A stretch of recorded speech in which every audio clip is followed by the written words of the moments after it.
2025లో December 31 last night మీరు మీ ఇంట్లో 31 celebration ఏ విధంగా చేసుకున్నారో తప్పకుండా అయితే కామెంట్ చేయండి. మేమైతే డిసెంబర్ 31 అయితే మేము ఎలాంటి సెలబ్రేషన్ అయితే చేసుకోలేదండి. ఎందుకంటే మన న్యూ ఇయర్ అనేది ఉగాది పండగ కదండి, అందుకే మేము ఎలాంటి సెలబ్రేషన్ అయితే చేసుకోలేదు. అందరూ 31 నైట్ అయితే చాలు ఏదో దావతలు చేసుకోవాలి, చికెన్ మటన్ తెచ్చుకోవాలి, ఏదేదో చేసుకోవాలని చాలామంది ప్లానింగ్స్ అయితే ఉంటాయి. మా ఇంట్లో మాత్రం అలాంటి ప్లానింగ్స్ ఏం లేవు. మా ఇంట్లో సింపుల్గా అయితే గుత్తి వంకాయ కర్రీ చేసాము. గుత్తి వంకాయ మళ్ళీ పెరుగు కామన్. నెక్స్ట్ ఇక్కడ ఆమ్లెట్ అయితే చేశానండి.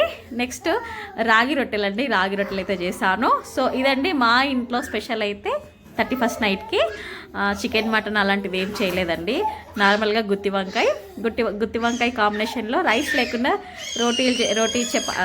రొట్టె చేసుకొని తిన్నామండి. రాగి రొట్టె తైద రొట్టె అంటారు కదా, సో రాగి రొట్టె చేసుకొని గుత్తి వంకాయ కాంబినేషన్ అయితే తిన్నాము.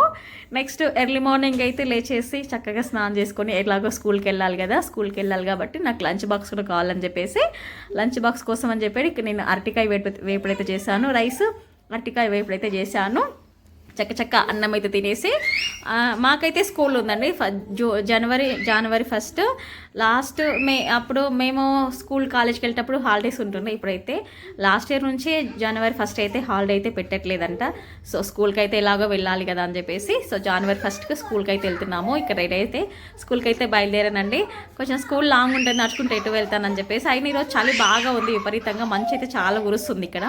సో మా ఆయన అయితే నన్ను స్కూల్ దగ్గర డ్రాప్ చేయడానికి అయితే బైక్ పైన తీసుకొని స్కూల్ దగ్గర అయితే డ్రాప్ చేశాడు. ఏదో విధిగా స్కూల్ అయితే రన్ అయింది ఈరోజు. సో లాస్ట్ ఈవినింగ్ వెళ్ళేటప్పుడు మా మేడం వాళ్ళు అందరం కలిసి అయితే ఒక చిన్న వీడియో తీసుకున్నాము. ఈమె మా అమ్మ లాంటిది అమ్మ అన్నమాట. సో ఇదండి ఈరోజు video. Thank you for watching. అందరికీ అయితే హ్యాపీ న్యూ ఇయర్.